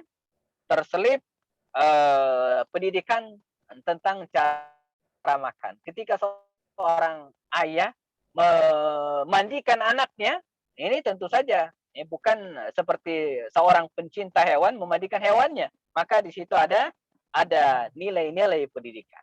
Nah, jadi maka saya suka ngomporin teman-teman ya yang sibuk dengan kegiatan-kegiatan pekerjaannya ya, atau kemudian lupakan pendidikan anaknya. Sekarang harus berpikir ulang tanpa meremehkan seorang pembantu gitu kan, tapi sangat sayang kalau kita kuliah tinggi, ilmunya banyak, sementara anak-anak kita dibesarkan oleh orang yang mohon maaf sekali ya, dibesarkan oleh orang yang tidak tamat SD, ya. Atau mungkin tamat SMP saja, ya. Saya belum menemukan pembantu yang S2 misalnya kan. Ya. Nah, jadi urusan mendidik anak ini bukan hanya baca tulis saja, tapi juga tata cara makan, adab-adabnya, tata cara berpakaian, tata cara mandi, menutup aurat, ya. Dan itu, ya, sebaiknya dilakukan oleh seorang ibu karena dia yang berpendidikan. Baik, Masya Allah. Seperti itu tadi ya jawabannya dari pertanyaan Ukti Ina Syarifah. Kemudian ada pertanyaan lagi Ustadz di sini. Apa saja batasan atau indikator Ustadz yang sebaiknya kita pelajari saat masa-masa kehamilan untuk membangun bonding dengan janin seperti itu? Membangun apa tadi? Membangun bonding. Bonding itu apa? Mungkin ini ya ikatan perasaan, ikatan batin seperti itu dengan anak yang ada dalam kandungan seperti itu. Ya, oke. Coba saya berusaha untuk memahami ya. Ya, tadi mungkin sekilas sudah saya sampaikan ya, batasan-batasannya mungkin batasan-batasan moral, batasan-batasan adab tadi itu kali ya. Itu yang harus kita batasin. Misalnya jaga lisan kita. Jadi tidak ngomong sembarangan ya. Jadi kalau ada yang jadi misalnya ada sedang jalan kita lihat ada orang yang jalannya nggak benar gitu kan, nggak usah diomongin, kita segera saja istighfar, astagfirullah. Jadi ada misalnya aib atau sesuatu yang kita lihat atau mohon maaf aurat, segera kita palingkan dan segera istighfar. Nah, ini batasan-batasan syar'i. Jadi jangan sampai kita melanggar syariat sementara kita dalam keadaan hamil. Ya, ini pertama. Makanan juga demikian. Yang kita baikkan makanan yang kita makan itu pastikan halalnya, pastikan toyibnya. Ya. Ini dua hal yang sangat penting ya. Dan kalau menjaga bonding atau hubungan, ya mungkin lakukan komunikasi tadi itu. Ketika anak, dan ini nyata Bu, mohon maaf, anak saya 5 dan beberapa di antaranya saya ingat sering ya dia dielus perut ibunya. Itu kadang dia respon gitu kan. Ibu-ibu yang mungkin masih punya peluang untuk punya bayi gitu kan, coba itu respon, dia merespon gitu kan, habis sampaikan oleh ibunya ataupun ayahnya tersebut. Nah, jadi mungkin itu mungkin. Baik, Masya Allah. Waalaikumsalam. Maaf, saya lagi online. Saya lanjutkan dulu. Nah, jadi itu mungkin batasan-batasan yang bisa dilihat. Baik Ustaz. Baik Ustaz, ini ada pertanyaan lagi Ustaz. Bagaimana Ustaz jika kita sebagai orang tua sudah maksimal dalam mendidik anak dalam kandungan sesuai dengan tuntunan Al-Quran dan Sunnah, namun lingkungan di sekelilingnya tidak mendukung, apakah ada pengaruh pada anak yang dalam kandungan Ustaz seperti itu? Betul. Ini kalau kita bicara tentang lingkungan pendidikan itu ada 3. Pertama ya lingkungan sekolah. Ya, tentu kalau anak sudah lahir. Yang kedua adalah lingkungan keluarga, di mana ditinggal. Yang ketiga adalah lingkungan masyarakat. Ini ya 3 pilar lingkungan yang mempengaruhi dunia pendidikan seseorang. Ini yang saya pelajari ya, 3 hal ini ya. Sangat besar pengaruhnya ya. Sekolah ya kalau di pandemi ini mungkin tidak ya, tidak begitu pengaruh karena dia tidak ke sekolahnya. Tapi kalau di sekolah itu pengaruh banget teman-temannya itu ya, sampai jam 1 jam 2 di sekolah menghabiskan waktu. Yang kedua rumah, ya lakukan rumah. Yang ketiga lingkungan sekitar masyarakat. Sangat-sangat berpengaruh. Karena itu penting bagi kita ya untuk menciptakan. Penting bagi kita untuk memilih ya, kalau tidak bisa ya lingkungan yang baik untuk tempat tinggal kita. Ya. Kalau lebih bagus lagi bukan memilih tapi menciptakan. Menciptakan lingkungan yang baik. Kita warnai ya sekitar kita itu dengan kebaikan. Saya sudah mulainya saya dan keluarga bikin yayasan, ada tahfiz Quran, lama-kelamaan ada lahan yang dijual, kita beli, kita jadikan masjid, dan pelan tapi pasti alhamdulillah ya yang di sekitar kita itu mulai ada kesadaran. Dimulai dari yang tadi nggak pakai jilbab jadi pakai jilbab, anak-anak yang tidak mengaji jadi kita fasilitasi untuk belajar sehingga tercipta lingkungan yang baik. Benar sekali. Jadi kalau tanyakan apakah ada efek gitu kan lingkungan bagi pendidikan anak, iya termasuk juga ketika dia masih dalam kandungan ibunya sangat berpengaruh. Jadi harus waspada, harus hati-hati ya. Kita kalau bisa itu tadi ya, warnai lingkungan kita dengan baik sehingga akan menjadi baik juga. Ini disebut dengan al-bi'ah dalam dunia pendidikan. Ya. Baik, Masya Allah. Jawabannya sangat luar biasa ya dari Ustadz Happy. Ustadz, di sini ada beberapa pertanyaan lagi, Ustadz ya. Izin bertanya, apakah ada referensi Ustadz kaitannya dengan kurikulum sahabiah setiap bulan, mulai dari kehamilan 0 sampai 9 bulan seperti itu, Ustadz? Ya, saya terus terang belum menemukan kurikulumnya ya, mungkin ya karena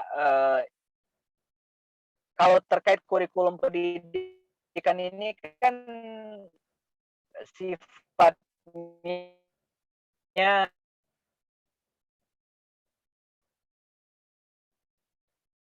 apa ya? Jadi masa Nabi pun apapun nggak ada. SMP di masa Nabi nggak ada. Dan kemudian karena ini bisa berubah-ubah. Generasinya mau yang mana? Ya. Nah, tapi secara umum pertama tauhid, yang kedua ibadah, yang ketiga akhlak. Nah, ini kurikulum besarnya itu kan.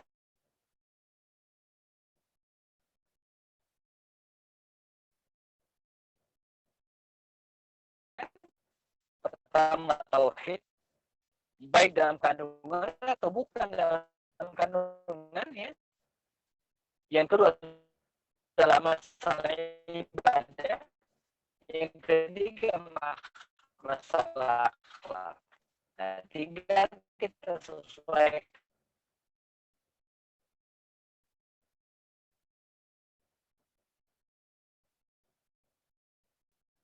Baik, sepertinya ini ya koneksi internet Ustadz Happy sedang kurang baik. Seperti itu teman-teman semua yang dirahmati Allah. Baik, sambil kita menunggu. Nah,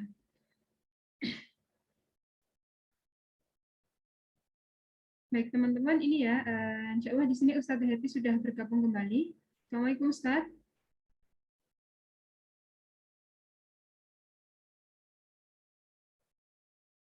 Baik, mungkin dibuka mikrofonnya terlebih dahulu. Oke, ya maaf terputus.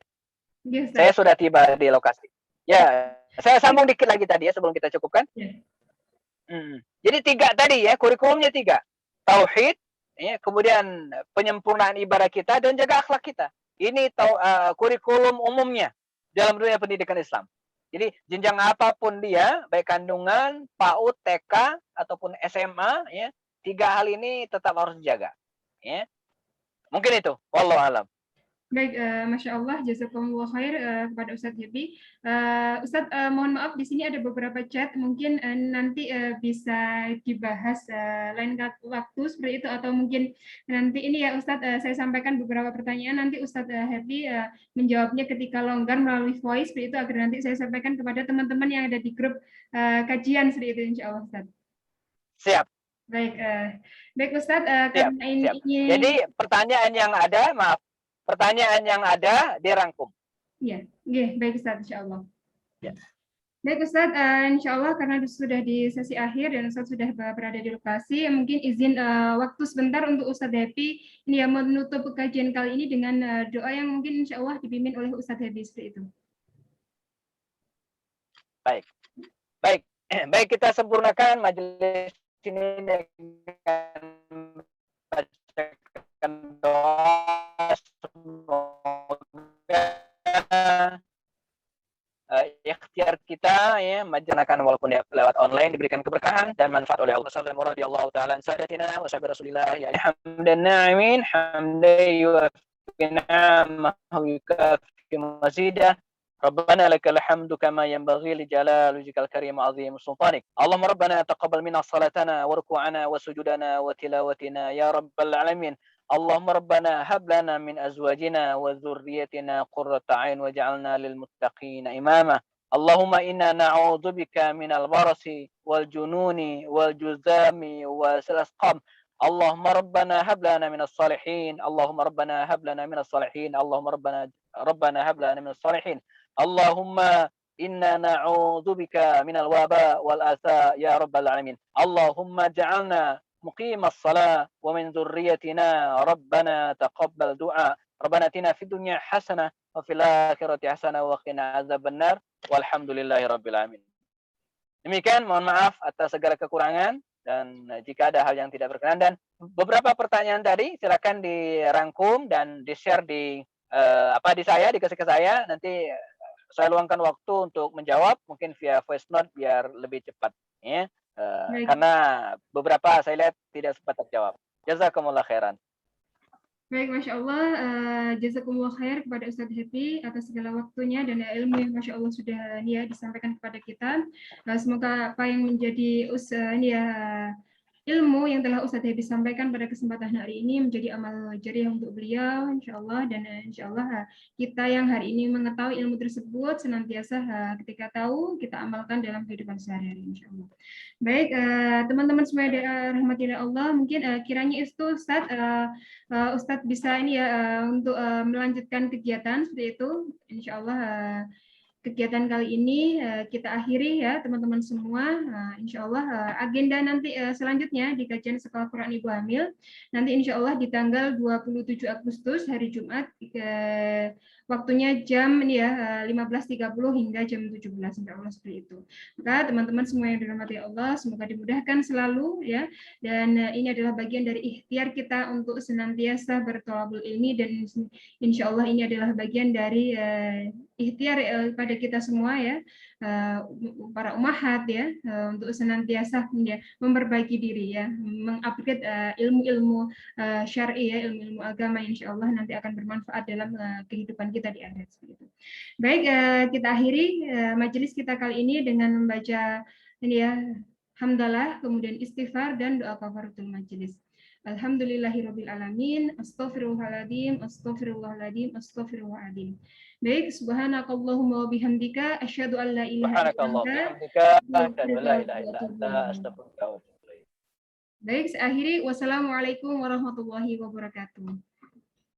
Waalaikumsalam warahmatullahi wabarakatuh. Saya pamit ibu-ibu semua, jazakumullah khairan. Ya, assalamualaikum. Waalaikumsalam warahmatullahi wabarakatuh, Ustaz.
Baik teman-teman, ini ya sebelum saya tutup agenda Zoom-nya, silakan jika ingin bertanya.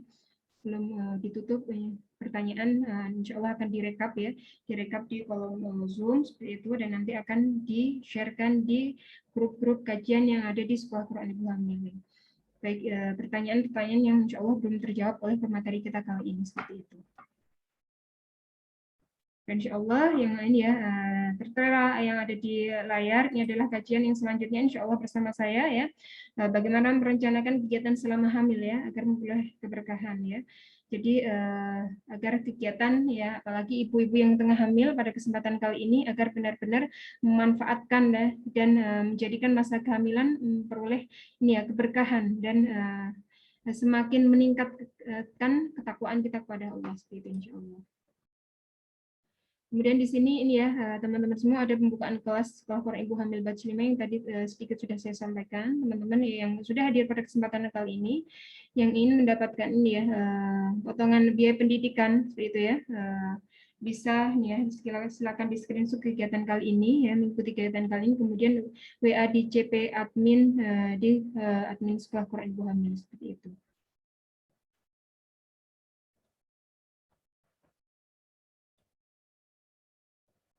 Baik, insya Allah kegiatan ini ya, kegiatan kelas Sekolah Quran Ibu Hamil Batch 5 ini diagendakan dimulai tanggal 14 Oktober ya.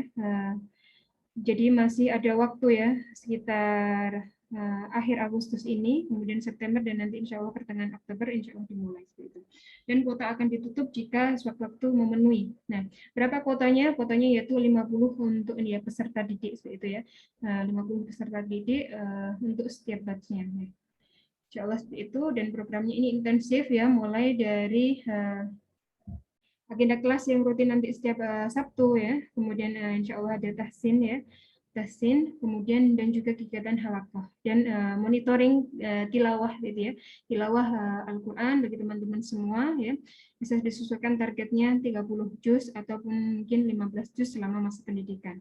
Dan semoga ini adalah bagian dari ikhtiar atau wadah yang ingin kami berikan kepada teman-teman semua agar menjadikan masa kehamilan ini adalah penuh dengan ibadah kepada Allah dan senantiasa ini ya tadi ya, sebagaimana dalam proses pendidikan anak dalam kandungan ya, ketika anak mendengar akan nih ya mendengar hal-hal yang baik, terutama ini ya kalamullah yaitu Al-Quran seperti itu. Insya Allah seperti itu ya teman-teman semua yang dirahmati Allah, sedikit penjelasan yang ingin saya sampaikan.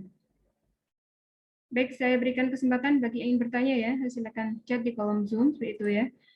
Nanti insya Allah pertanyaan akan jawab oleh Ustadz Happy melalui voice itu, dan nanti akan saya kirimkan di, atau mungkin ini ya dikirimkan di grup-grup kajian oleh tim Sekolah Quran Ibu Hamil seperti itu.